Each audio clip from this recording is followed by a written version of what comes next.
if you'd like to introduce yourself, Richard, if you could tell us a little bit about yourself. My name's Richard Kiru. I run an agency called Christopher Lilly Property Services based in Twickenham, but we cover the whole of London.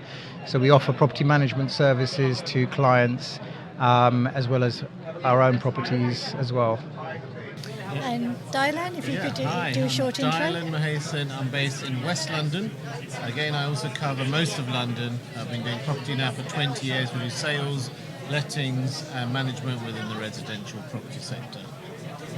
And I'm Nina Odedra with Keller Williams, and I too am an agent, but I'm going to be introducing some questions to these two guys. And what I'd like to talk about is the general consensus of what is happening in the market today. We've had a lot of changes in a short period of time, and now people are experiencing a completely different market. So I'd like to have two different perspectives, one from the letting side and one from the sales side. So if you'd like to go first, Richard. Well, there's really been a lot of changes in the last 2 years since, not least because of interest rates and the changes of that. That's one of the biggest things. So what we're finding now is obviously rents have gone up. That's not a secret. Everyone knows that. I think a lot of this is due to the fact that interest rates have risen. So landlords are now pushing up their costs have gone up. So they're being forced to put up the rents. So across the board, the rents have gone up incredibly. But coupled with that is a shortage of properties across the board. And that's actually to do with something going back as far as 2016 when George Osborne did away with mortgage interest being offset. You can no longer offset your mortgage interest against your costs.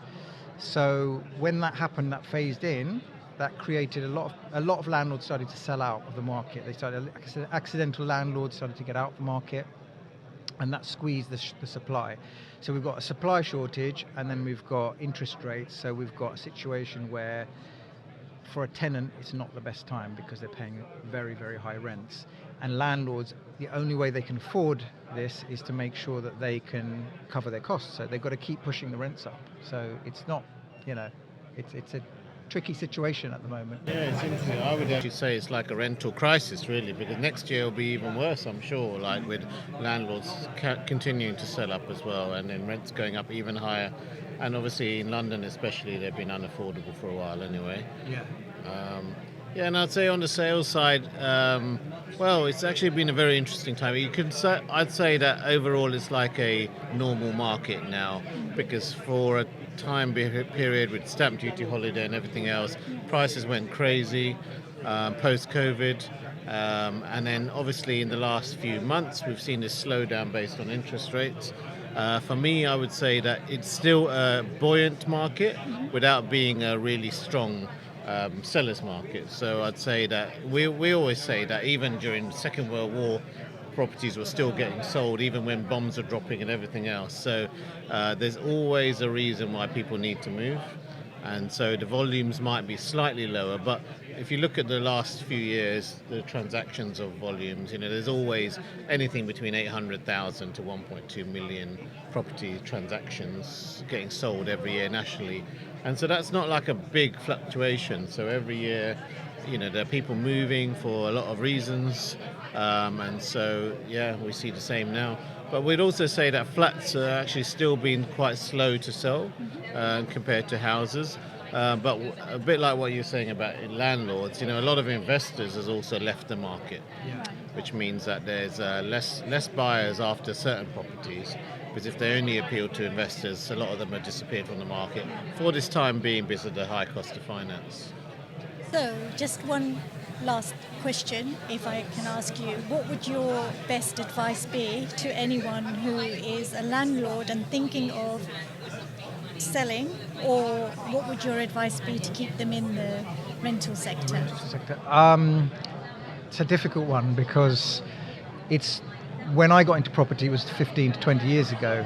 The whole thing shifted so dramatically that now for anybody to come into the market, I would always say if you can hold on to a property and keep on to it, then do it, because in long term it's a great income generator and it's a great capital gain generator. So if you can stay in the market, then great, but you're going to have to be very mindful of your costs, and costs just keep going up, but I think that for new people coming into the market to be in buy-to-let, I don't really have great advice for them, because it's just much more difficult than it was. You have to really think. I think property's not quite as exciting to get into as it was, or as lucrative perhaps as it may have been in the past.